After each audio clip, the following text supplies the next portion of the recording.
Je rêvais de devenir oboïste, mais les hasards de la vie ont voulu que je troque un jour mon biniou contre une caméra. Je prends aujourd'hui ma revanche en images sur cet instrument trop fier qui refuse obstinément de chanter après 30 ans d'abandon. Je suis allé le traquer partout, là où il se construit, là où pousse le roseau de ses hanches, là où il retrouve le parfum de ses origines baroques. Ce voyage m'a conduit auprès des meilleurs facteurs d'instruments et auprès des plus grands musiciens.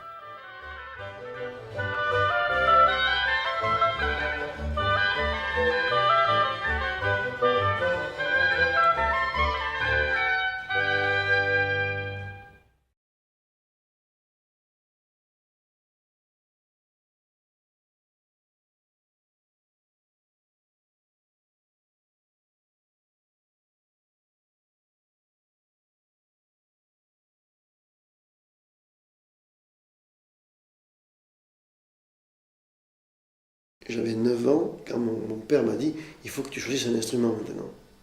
Et comme je n'avais eu aucune idée de rien, il dit moi je sais pas, moi, je ne connais pas les instruments. Alors il a ouvert la radio et on a écouté un concert de musique classique. Et là il a dû y avoir un oboïste qui a joué, qui a tapé dans mon oreille. Je lui dis moi c'est joli ça, qu'est-ce que c'est? Il me dit ça c'est le hautbois. Je dis je veux apprendre ça. Il dit non, tu seras toujours embêté avec les anges, c'est ça. Je dis c'est ça ou rien. Et voilà comment on devient oboïste. J'ai toujours une grande affection pour mon instrument. Sans doute parce que je l'ai choisi comme ça. Ça a dû correspondre à une vibration en moi, à une reconnaissance de quelque chose, sans doute. Et je l'ai choisi, je ne l'ai jamais renié. Mais j'ai beaucoup de choses à lui reprocher. C'est un instrument qui dit toujours non, par exemple. Joue au piano, non. Joue forte, non. Joue legato, non. C'est un instrument qui est rebelle dans tout.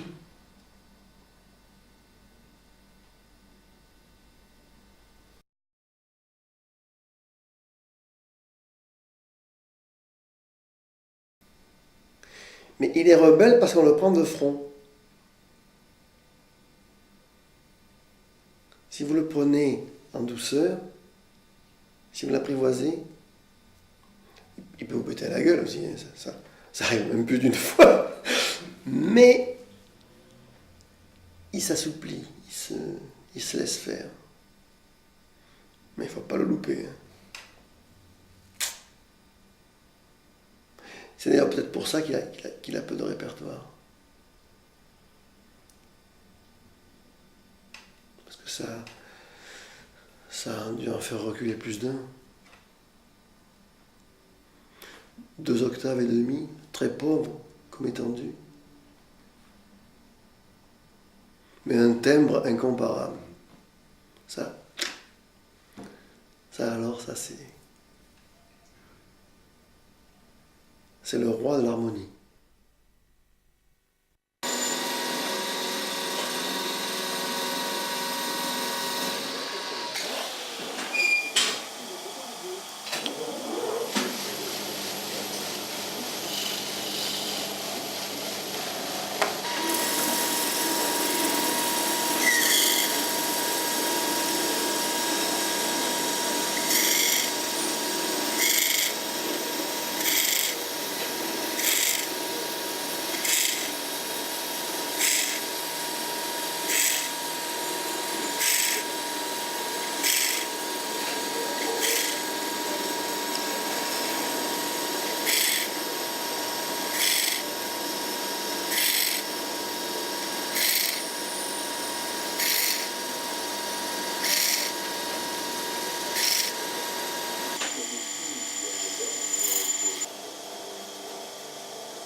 On est toujours à la recherche de nouveaux matériaux, de nouveaux bois.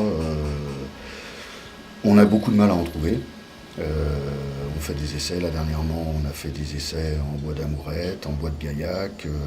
J'ai aussi un hautbois en érable à finir, en érable moucheté. L'ébène, pour le moment, enfin le Dalberger à mélanoxylon, est sans doute le meilleur compromis qu'on a aujourd'hui. On a essayé des bois dont la densité était proche, dont la dureté était proche. Ça sonne pas forcément pareil, c'est tout un ensemble. Il y a aussi sa texture, il y a aussi énormément de choses. Sa manière de se travailler, c'est-à-dire que c'est un bois qui résiste très bien au travail, donc qui ne se déforme pas. Le problème, c'est qu'on n'arrive pas à déterminer quelle est l'importance de chaque chose, car il y a trop de paramètres.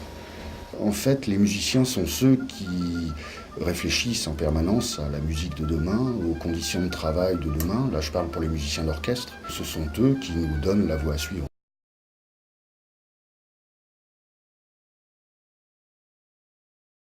Il est bien certain que bon, je ne suis pas musicien, même si j'ai fait un peu de hautbois. C'est pas moi qui vais obliger les musiciens à suivre une voie par mes instruments. Et je fais pas des hautbois pour moi, je fais des hautbois pour eux.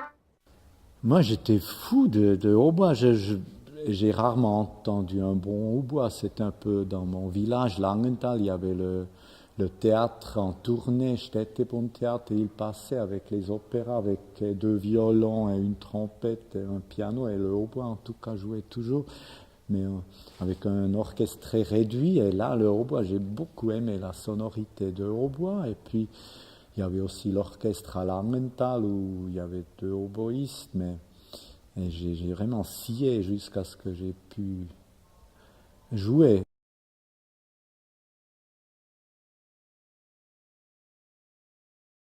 Mais avant, ils m'ont dit faites de la clarinette parce qu'à Langenthal, il n'y avait pas de prof de hautbois. C'est aussi un truc, un biniou noir avec tes clés, alors tu commences avec ça. Et j'ai commencé avec la clarinette, mais j'ai toujours tâché de le changer en hautbois. J'ai coupé les anges comme ça pour que ça sonne différemment. Je veux que ce bois me dit tous les secrets qu'il a. que vraiment je le force à se transformer. Peut-être aussi il me force à transformer mes pensées, quelquefois c'est un va-et-vient. Mais de prendre un hautbois, oui, c'est comme ça qu'on joue, c'est le prof dit tu fais ça, ça m'intéresse absolument pas. Et ça m'a jamais intéressé déjà. À 10 ans, j'ai commencé à faire ma façon de traiter l'instrument.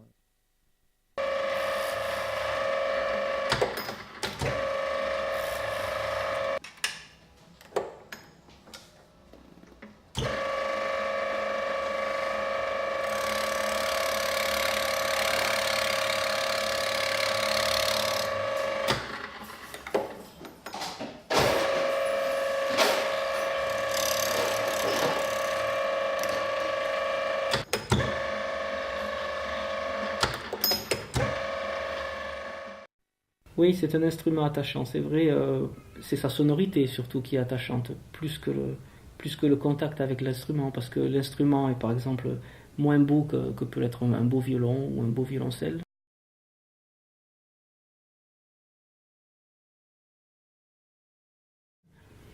Mais effectivement, sa sonorité est très timbrée, très riche, et je crois que c'est ça qui accroche le musicien et l'auditeur.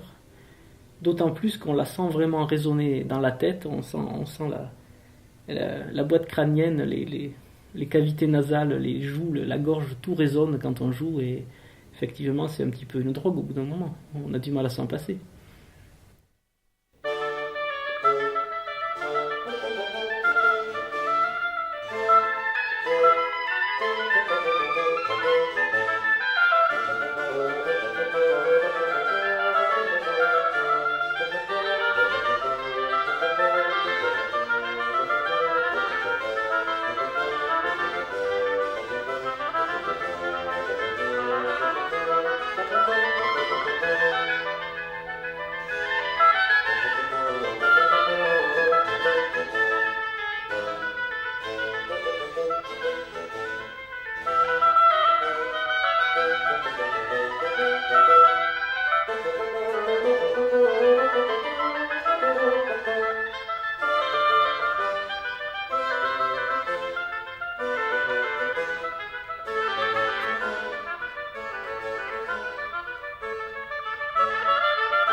Non, bah, le hautbois, bon, bah, j'ai à peu près fait tout le tour, quoi. Bon, bah, c'est toujours un instrument qui est fait manuellement, quoi. Hein, chacun est autonome encore, chacun fait encore son instrument lui-même, quoi. C'est pas encore un travail à la chaîne, quoi. Et puis, bon, bah, on construit notre instrument, quoi.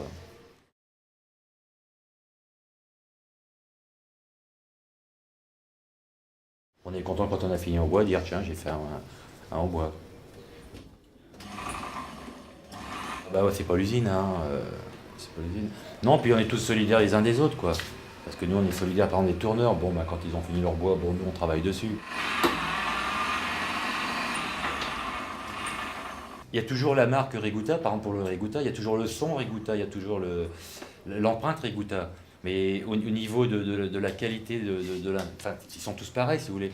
Mais il y a des petites choses qui changent. Si vous avez joué du hautbois, vous en avez certainement essayé plusieurs.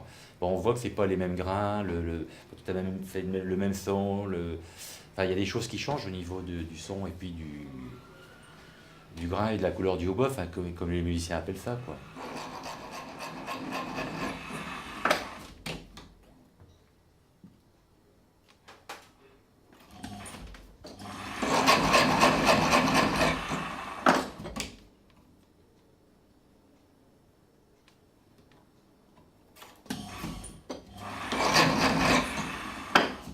Et ce que le musicien voudrait trouver, c'est le summum du hautbois, mais ils ne le trouveront jamais, ça.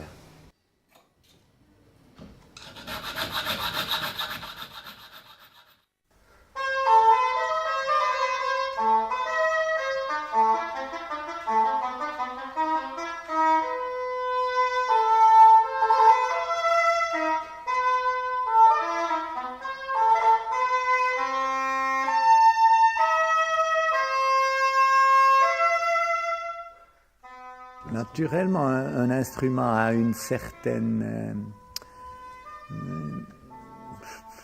dirais presque personnalité, ou c'est un matériel très défini, oui, par des mesures, par la construction, par la couleur sonore, oui, toute l'échelle des harmoniques. Et je crois que ça reste toujours un hautbois, mais quand même, la chose qui m'intéresse à tous les instruments, pas seulement au hautbois, c'est que c'est moi qui chante. Ce sont mes cordes vocales, au fond, l'ange. Parce que je chante comme un corbeau, et alors j'ai besoin du hautbois pour chanter. Et c'est une prolongation de mon corps. Et tout ce que je fais, j'ai pas comme but, mais pour moi c'est une chose tout à fait simple et claire. Je veux faire oublier que je joue du hautbois. Aussi quand j'entends un interprète qui me fascine, après 2 secondes, ça m'est complètement égal. Si c'est un pianiste, un violoncelliste, un chanteur, j'entends que la musique. Et l'instrument doit être transcendé et oublié aussi.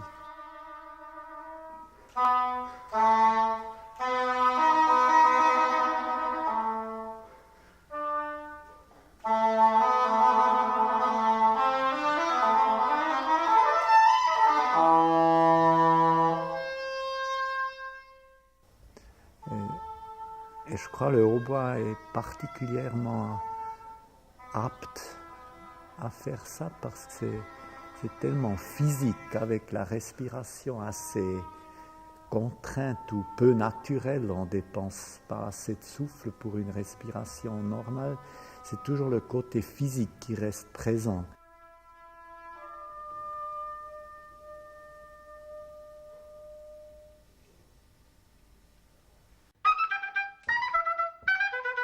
C'est comme ça. Non, mais vraiment un tempo. Ré, mi, sol, la, si, la. Mais là, c'est un... Ouais, j'interromps. C'est un exercice. Non, t'en fais. Ré, mi, 1, 2, 3.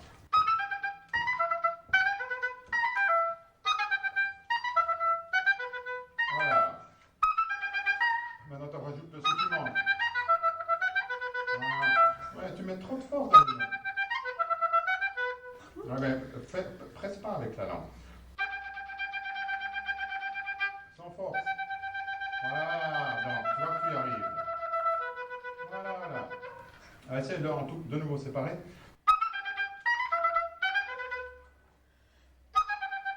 Non, attends, mais ils ne sont pas tous les mêmes. Voilà. Maintenant, tu fais la même chose. Où est-ce qu'on l'a? On va dire moi là. Ouais, alors, bon, ça tu regarderas chez toi, mais tu peux commencer par travailler celui-là. Vraiment, yara, papa, il y a ça. Ouais, mais vraiment à tempo.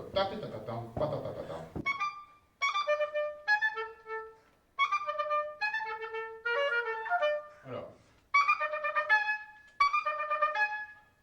Jusqu'à seulement. Ouais, il est beaucoup trop volontaire ton ré. Voilà, fais comme ça.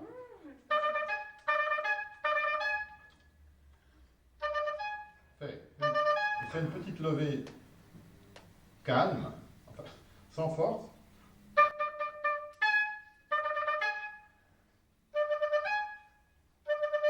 Voilà. Voilà. Et puis, voilà. Là, il n'y a plus de force sur le si bémol. Voilà.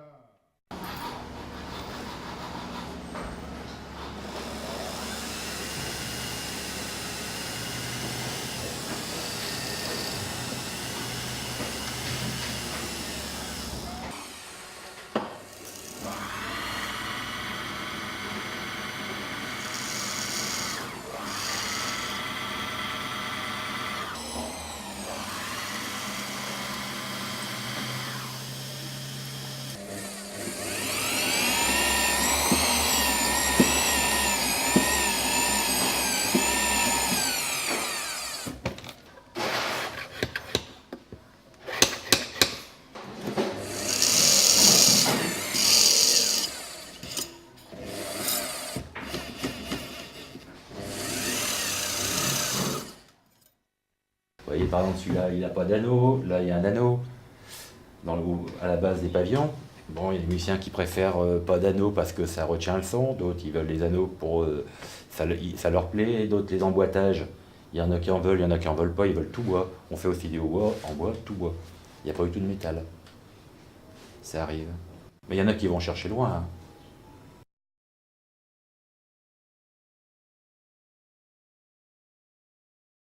Et après, ben, quand ils ont au bois neuf, après, ils ont du mal à se séparer du vieux. Parce qu'ils sont habitués avec le vieux, mais il faut bien qu'ils prennent le neuf. Mais le neuf, c'est pas les mêmes anges que le vieux et le neuf. Il faut donc refaire des anges pour adapter le bois neuf pour pouvoir jouer dessus, quoi. Ah, c'est compliqué, hein. Oui. Oui. Non, je suis en train de la faire.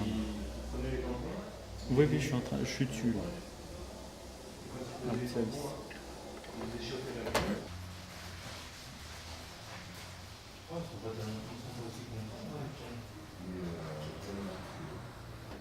Tranquillement. Hop.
Faut relever un peu le tac en dessous là. Ouais, faut que tu relèves le petit tac qui est en dessous, mais plus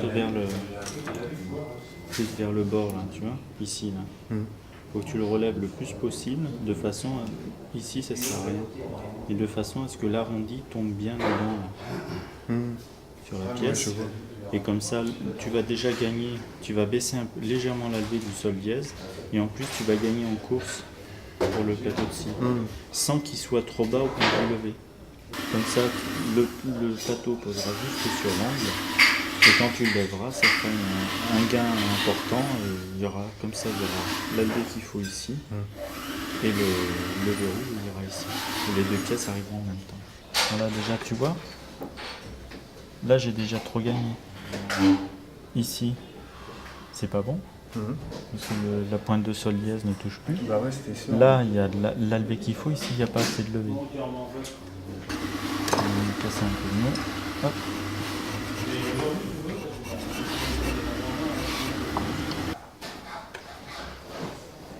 Tu vois, j'ai gagné un peu pour le plateau. Mais pas assez. Parce que l'autre, T'as là, remis un petit peu plus. là de j'ai levée. j'ai remis un petit peu plus de levée au plateau de scie. Mais il faut que j'y aille encore un peu. Il faut que j'aille un petit peu plus loin.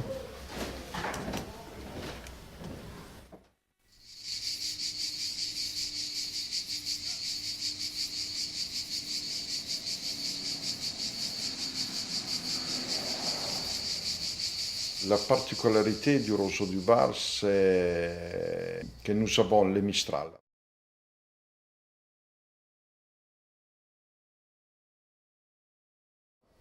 Les Mistral fait plier les roseaux et comme ça lui donne la flexibilité. Et nous avons des terrains qui ne sont pas très humides. L'humidité est à une certaine profondeur du sol. Et les chutes d'eau aussi sont minimes, donc alors on a l'humidité en profondeur, mais on a les secs à la surface, et c'est pour ça qu'on a une qualité des roseaux qui est supérieure aux autres qualités qu'on trouve dans le monde entier.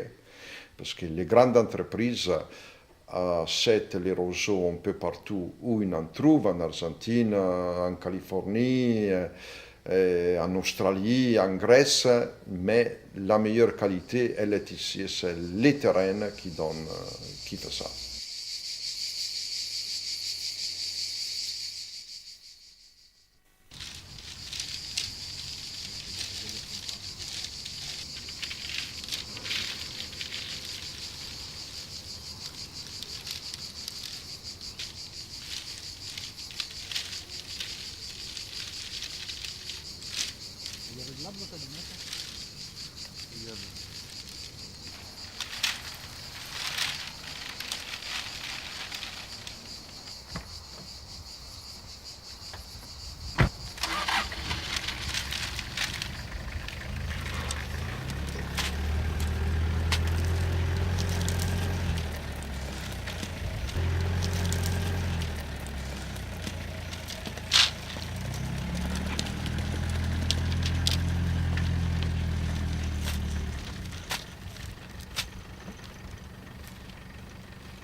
On a essayé, les Américains ont dépensé beaucoup de millions de dollars pour étudier, de les faire en plastique, mais on n'est pas arrivé à avoir la même sonorité. Les roseaux, ils donnent une sonorité qu'il n'y a pas une autre matière qui peut la remplacer, au moins actuellement.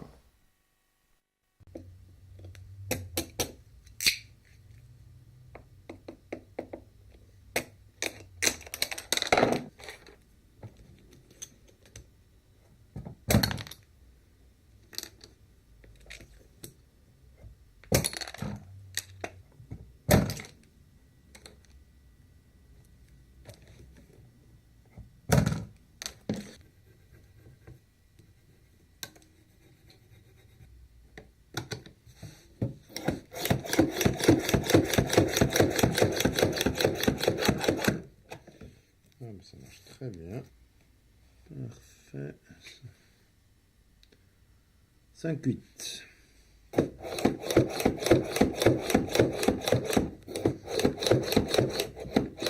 Voilà, ça c'est joli.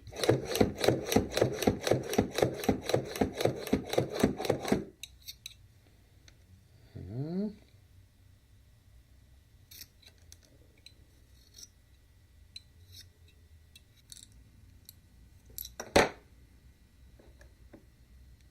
Alors celui-là est bien. Celui-ci à peu près bien aussi. Voilà. Dernier contrôle avant de monter, c'est que l'anche soit bien droite sur le tube, c'est-à-dire bien dans la prolongation du tube. Je fais un nœud et je coupe le cordon ombilical. Voilà. Ça, je vais remettre ici. Ça, voilà.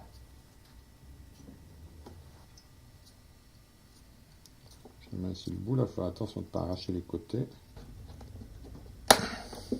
C'est surtout le bout de l'anche, la pointe de l'anche qui doit être travaillée, affinée dans une certaine forme. C'est ça qui est le plus délicat.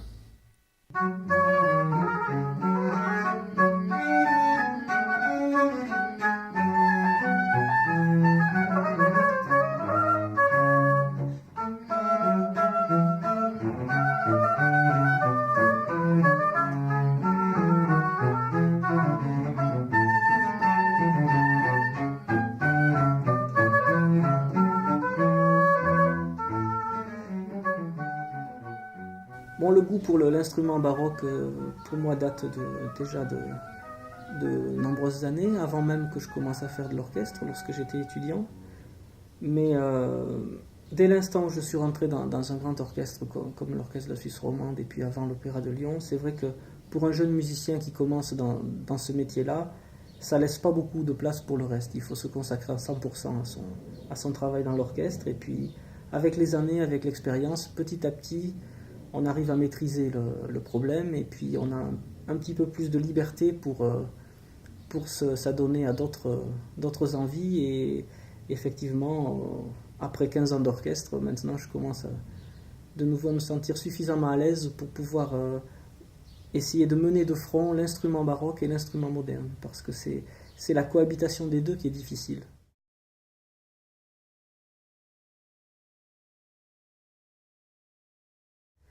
Et dès qu'il y a un petit problème d'instabilité dans un premier hautbois, dans un orchestre, tout le monde le sent tout de suite.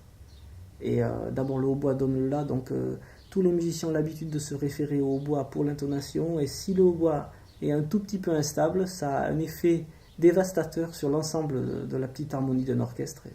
Et il faut vraiment faire très attention à ça. Ça m'a toujours tenté de jouer un instrument baroque. Mais je ne sais pas si c'est compatible avec mes activités, c'est ça le problème. Parce que consacrer tellement d'heures de travail,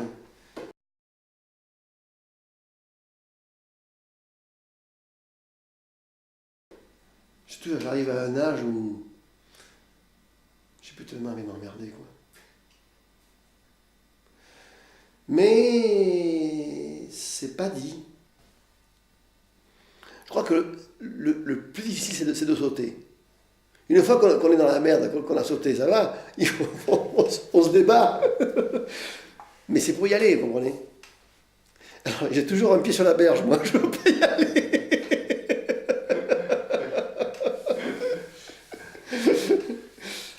Mais je veux savoir si c'est compatible de jouer les deux. Et je crois que c'est difficile de jouer les deux. Ou alors il faudrait pouvoir se permettre de se réserver des périodes où on fait du baroque et des périodes où on fait du moderne. Mais le marché n'est pas comme ça. Le marché ne vous dit pas, est-ce que je peux vous demander de vous engager, êtes-vous dans votre période baroque ou dans votre période moderne? On ne dit pas ça, on dit voilà, je vous engage pour telle heure, tel mois, à jouer avec tel orchestre, à tel endroit.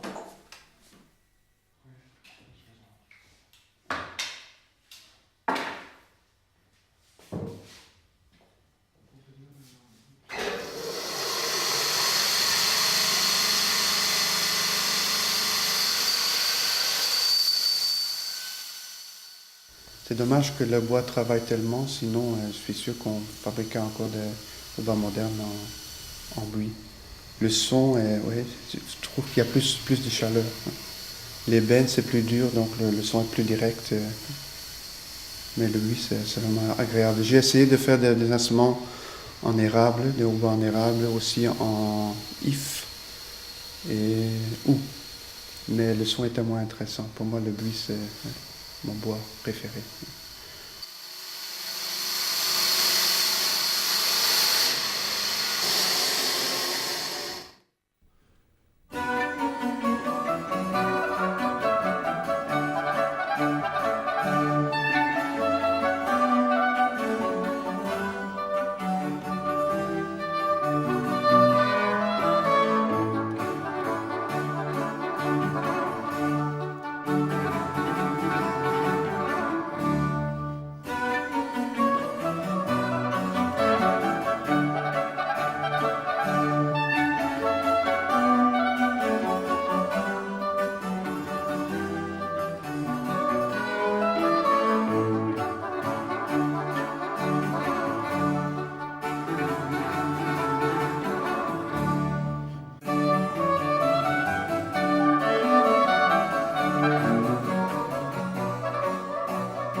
Beaucoup d'orchestres baroques jouent beaucoup plus juste que les orchestres symphoniques maintenant.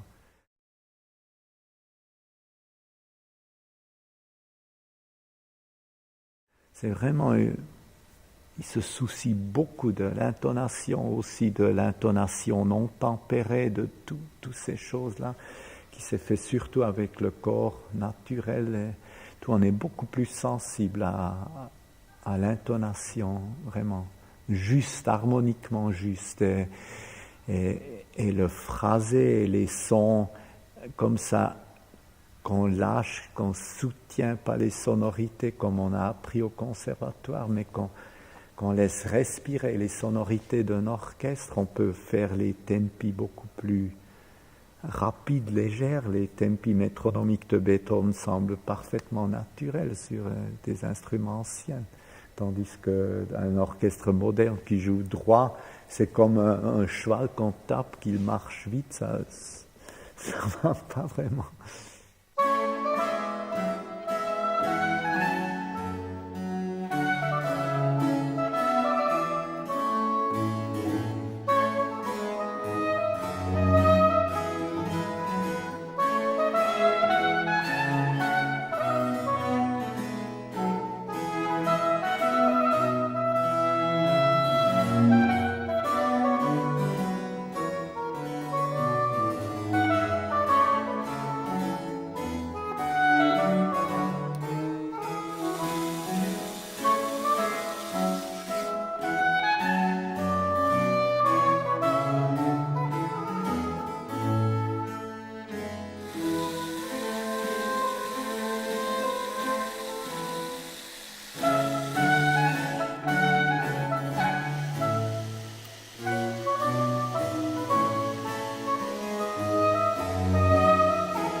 Le musicien est quand même plus important au départ que l'instrument. C'est quand même lui qui fait la musique, c'est pas l'instrument. L'instrument tout seul, c'est rien.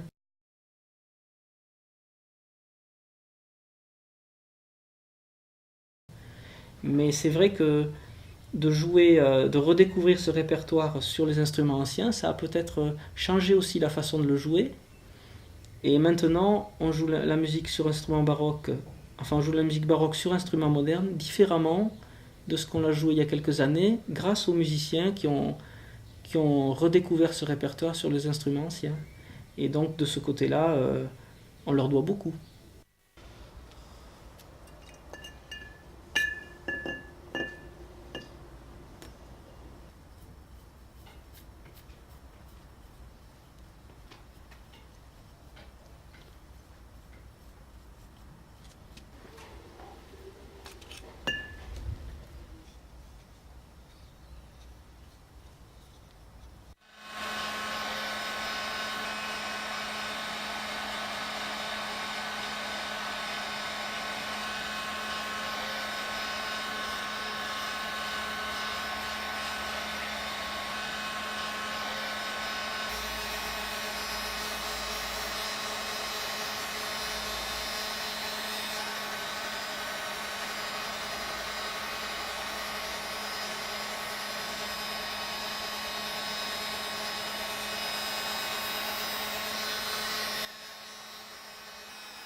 Ben oui.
Voilà.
Ça fait 20 ans que je fabrique des hautbois et le premier instrument que j'ai fait, je l'ai fait avec mon père par nécessité.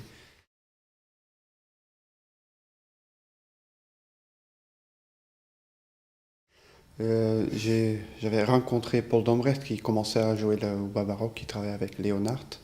Et quand j'ai vu cet instrument, j'étais vraiment fasciné. Et j'ai écrit une lettre à un facteur, et j'ai commandé un instrument. Et j'ai reçu la réponse, il a dit il faut attendre 3 ans. Donc j'étais sur la liste d'attente. Et je n'avais pas le courage d'attendre 3 ans. Et c'est mon père qui a dit, mais quand on arrivait à faire des instruments au XVIIIe siècle, maintenant ça doit être possible. Donc on va acheter un tour. Et ouais, on a commencé. Et Paul Dombrecht avait un original en bois de Richard Haka. Et on a pris les mesures et on a commandé des alésoirs. Et puis on a tourné le premier instrument, qui est toujours chez moi, sur la cheminée. Maintenant, il y a 15 ans que je travaille avec mon frère, que j'ai déménagé l'atelier qui était à l'époque chez moi, qu'on est venu ici dans cette école. On a plus d'espace. C'est aussi bien d'avoir son atelier pas à la maison, parce que sinon, c'est tellement fascinant qu'on travaille jour et nuit. Et de temps en temps, on est en train de manger et on pense qu'est-ce que ça va faire si je change ça dans la perce. Donc tu vas dans ton atelier, tu travailles jusqu'à 2 heures du matin. Et maintenant, c'est comme je vais travailler à l'usine. Je pars de chez moi à 8 heures du matin, je travaille toute la matinée. Et l'après-midi, c'est plutôt pour la facture des anges et pour étudier un peu. Quand je suis en tournée, là, je me concentre tout à fait sur mes concerts. Mais quand je rentre chez moi, j'essaie de combiner la vie de musicien avec une vie artisanale. Et heureusement que j'ai mon frère qui... avant de partir en tournée, je prépare pas mal de bois et je tourne des pièces. Et c'est mon frère qui les polit, tout ça. Et quand je retourne, c'est à moi d'accorder les instruments. Donc c'est possible de combiner, mais on a deux métiers.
Le problème, c'est si vous utilisez mal la respiration, ça peut devenir dangereux. Ça, c'est vrai. Mais si vous utilisez bien la respiration,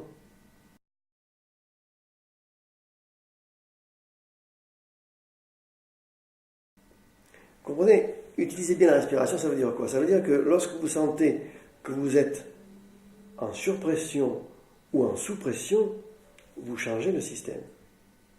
Vous adaptez aux besoins du corps les besoins respiratoires. Donc, vous avez une liberté d'action. Cette liberté, elle vous est donnée par la technique qui vous permet de connaître votre limite et de compenser ces manques de connaissances. Ça, c'est la technique de la respiration. Mais si vous n'avez pas cette compétence, Mais il y a des moments où on est musicalement en danger. Parce qu'il y a des moments où la phrase ne permet pas, sous peine de casser quelque chose de sacré en musique.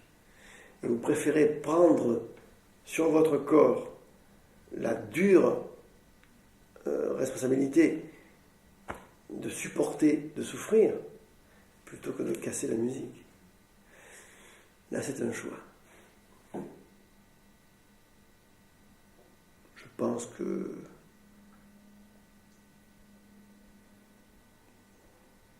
je n'hésiterai pas. Je n'hésiterai pas à sacrifier ma santé pour la musique.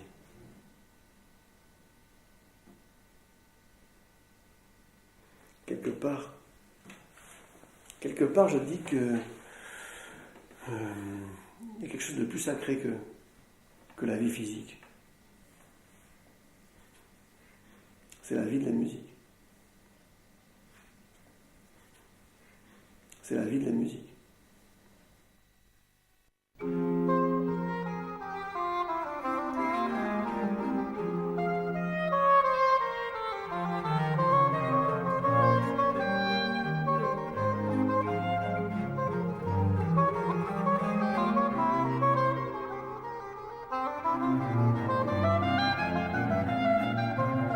Tritt